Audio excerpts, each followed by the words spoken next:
شب آرام است، دل در سکوت و خاطراتت هنوز در دل من است. تمام روزها گذشتند بی تو، ولی یاد تو همیشه پیش من است. برگ‌های درختان با باد رقصیدن، اما من همچنان در حسرت توام.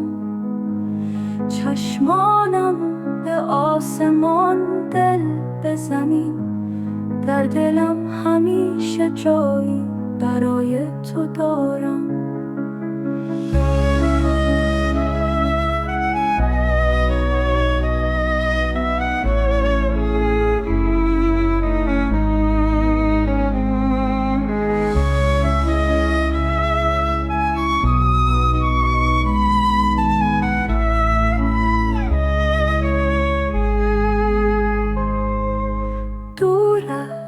ولی هنوز با تو دلم آرام نمیگیرد، نمیرود.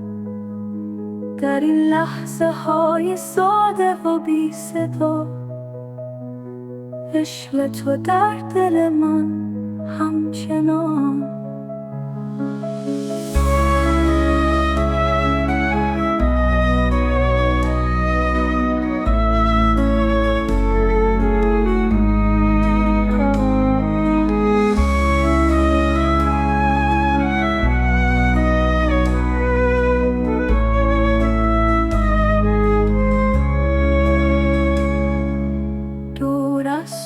ولی هنوز با تو دلم آرام نمیگیرد، نمیرود.